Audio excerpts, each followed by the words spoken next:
wants us to watch. He wants us to wait with him. He wants us to remember that God so loved the world. He gave his only begotten Son, the world. God so loved the world.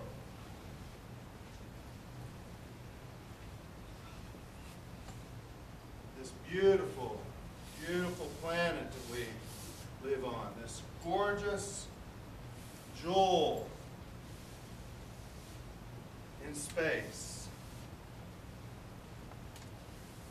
This world that's threatened by us, perhaps because we don't give ourselves meditation and disciplines of prayer, consideration of who we are and what God has done for us, what God has brought forth in this world. God so loved the world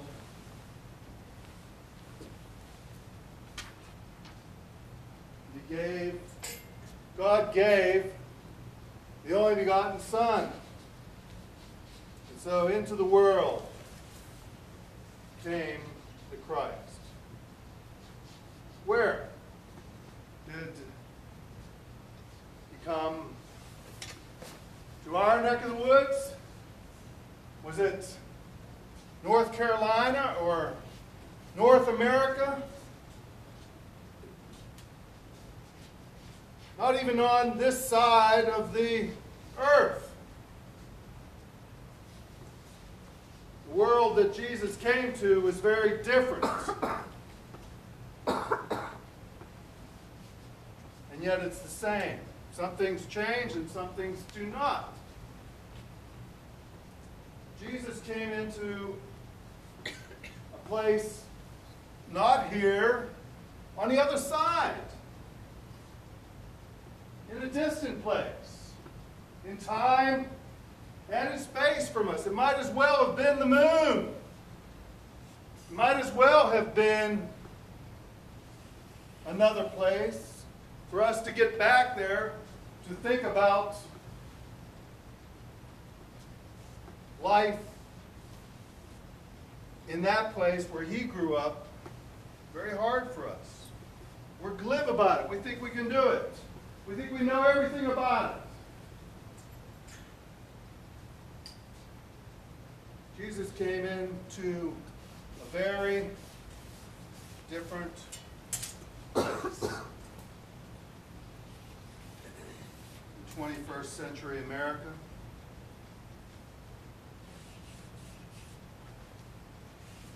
Winston-Salem, North Carolina. God gave Christ to the world. The world past and the world future. For all time. To turn the world upside down. To flip everything around. To show us who God is. And so Jesus came, our Lord, born like us.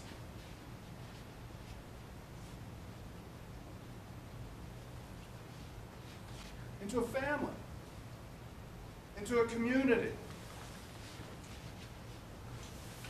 They knew who he was, the son of the carpenter, the builder, son of Mary. They knew who Jesus was. He was around. Waited 30 years. An old man back then. He was past his prime almost when Jesus began his ministry. And it surprised people. They wondered about him. Who does he think he is? You know, he's one of us. What good can come out of Nazareth? And man, did he change everything. People flocked to Jesus. The poor.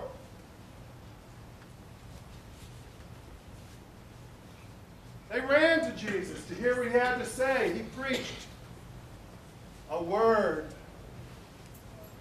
a different gospel that hadn't been heard before. He told about God, how God loved the world. He freed them from the chains that the Pharisees and the Sadducees and Rome imposed. Jesus opened up doors, windows. He brought new life.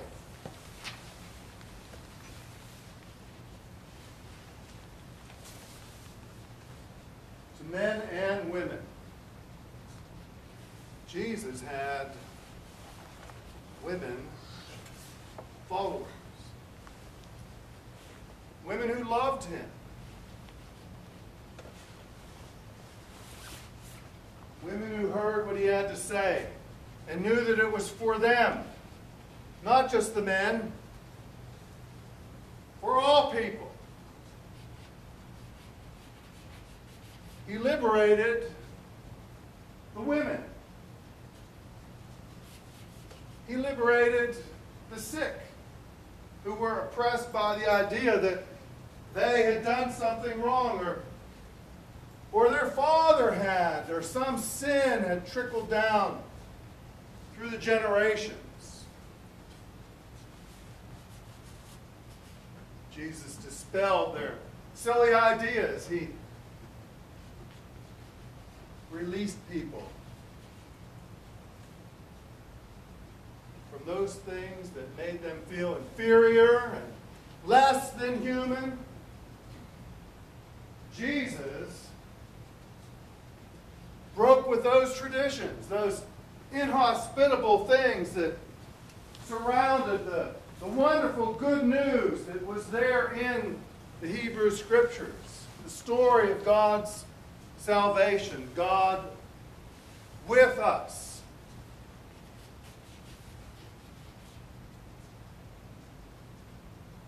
His words, while bringing life, brought about his death.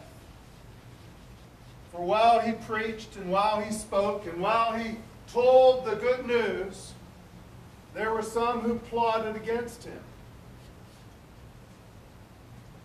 who thought, these are heretical things he's saying. Who can forgive sins but God? Who dares to do that? Jesus. Who does he think he is saying these things? Preaching to these poor this kind of release. And so every fresh and beautiful word that Jesus brought, that opened hearts and minds to God, had another effect, had another impact, because people hardened their hearts and prepared themselves to find a way to silence him, to quiet this mess, this problem for Israel.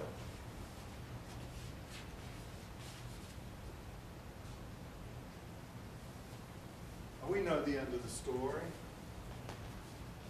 We know all the story. We've heard the scriptures. We've heard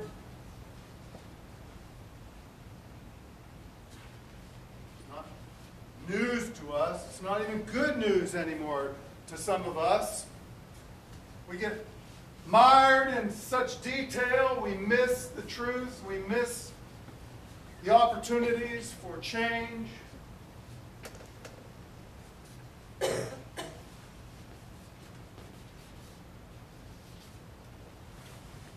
miss the heart of the gospel sometimes.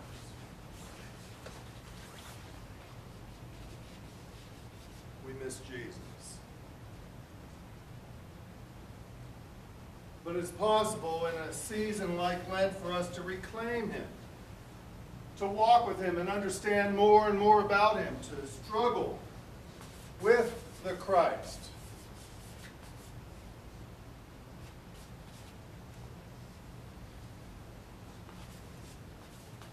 Perhaps to sweat blood like Jesus.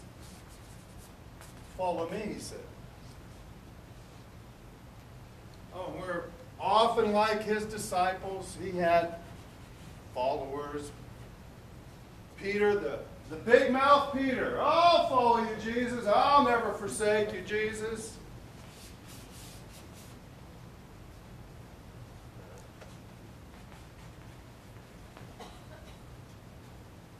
The rooster crowed one morning.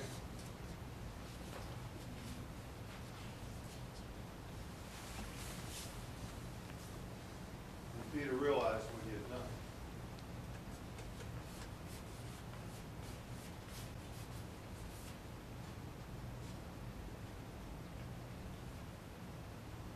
Well, for his love and his healings, his miracles, his grace, his compassion, Jesus was captured one night, betrayed with a kiss, of all things. A kiss from one of his disciples, from Judas. Whatsoever thou doest, doest quickly. Jesus knew what was coming. He walked into Jerusalem. He didn't run from it. He walked there. He went intentionally to face what was there for the world. For the world.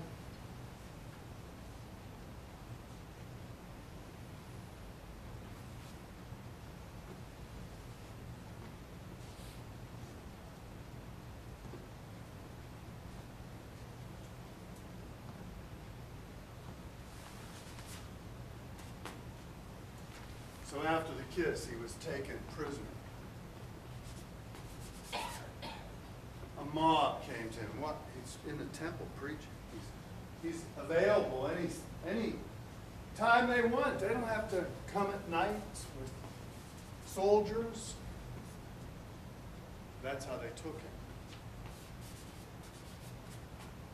And he was put on trial. He was given an opportunity to speak on his behalf, and he, like a lamb before the shears, he was silent.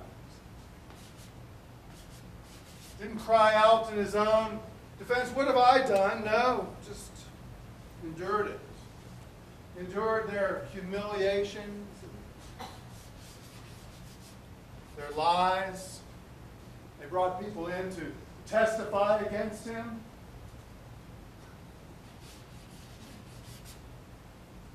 To tell about his life. How could he defend himself against that? What could he say that would change anything? He was silent.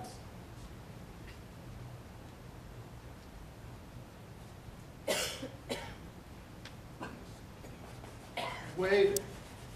He trusted.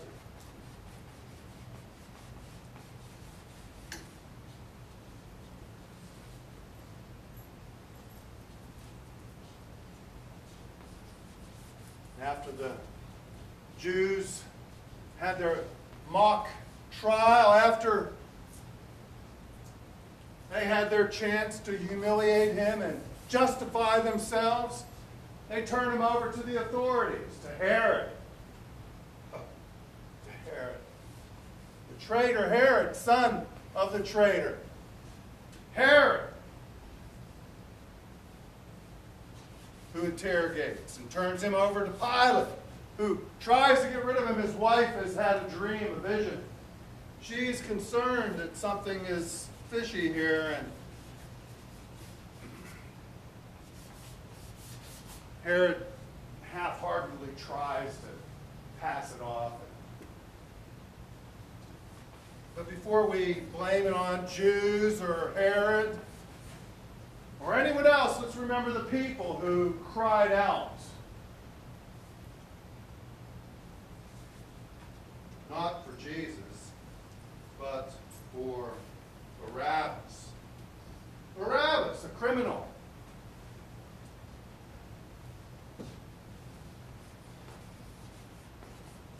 Pilate washes his hands. Gets rid of the problem. Hands him over. Hands Jesus over to the soldiers. Now, understand what this is about here. Those soldiers, they hated the Jews. These Roman soldiers, they hated their silly religion and their festivals and their riots and their cries and their fussing. The Romans hated the Jews. Those that were there occupying couldn't wait to leave. And so here is given into their hands the King of the Jews. Oh, we're going to have some fun with you, Jesus. And what did they do to him? They beat him. He was bloodied from their plague. The Lord of life was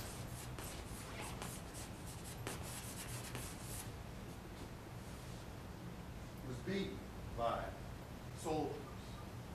Jesus was mocked. They put a purple robe on him, and they made this crown of thorns.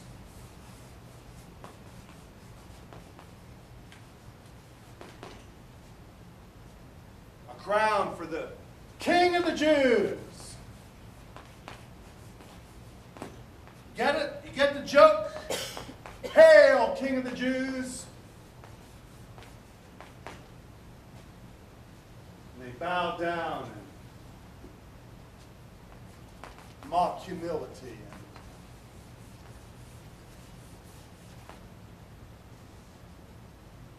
Hail, King of the Jews. And they spit on him.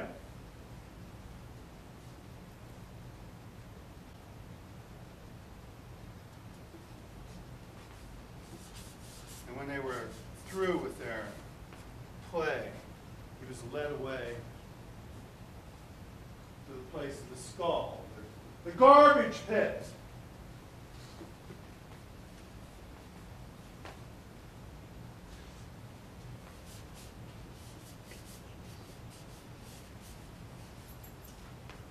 Where criminals were crucified next to him. Thieves.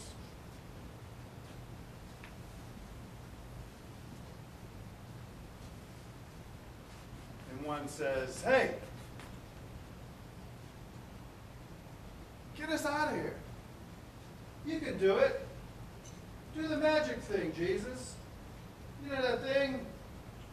You can do it. Free us. Ah, you're nothing. You're nothing either. You can't do it. Save yourself and save us. And one other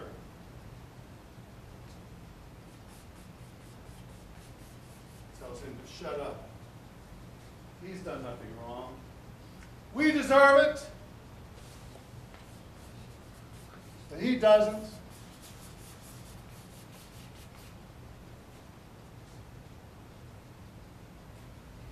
we deserve, but not him. There on the cross, Jesus suffers, agonizes, nailed, and on display above his head, another insult, a placard in language that anybody could read, anybody walking by, no matter what their background. They could get the joke. Again, the Roman joke above his head. The placard reads, Jesus the Christ, King of the Jews.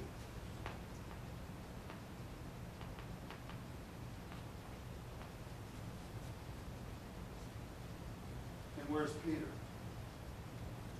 He's watching from a distance, a safe distance. Where's the other disciples? Who's there? The women. The women are there. Women are always there. Women are always the ones who wait and watch, who suffer along with God. The men are running, hiding, watching out for their own skin. And so Jesus cries out, my God, why have you forsaken me?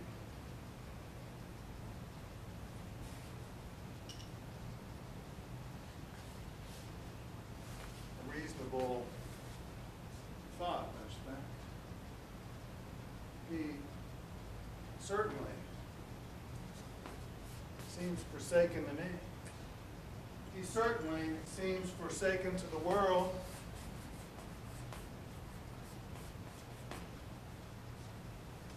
To his disciples. Jesus dies. And that's that. So they think. So they think. That's it. We're done with him. That's what you get when you speak about God like that. Better that one man should die for the sake of the nation. Then we ruin everything and have the Romans invade us and destroy us. We can't have him challenging Rome, Caesar.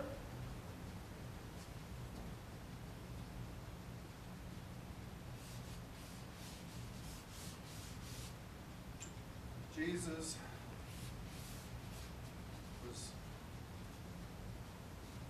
laid to rest. And no one knew what was going to happen.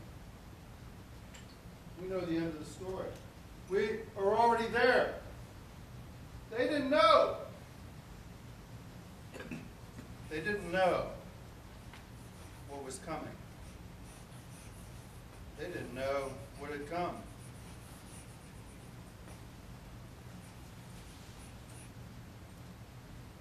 They didn't know.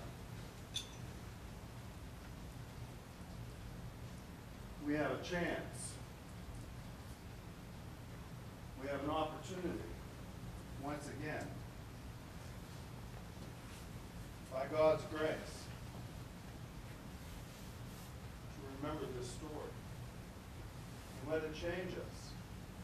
Let it transform us. Remodel us. Renovate us.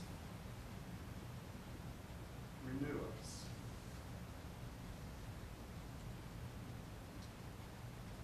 In the beginning was the Word.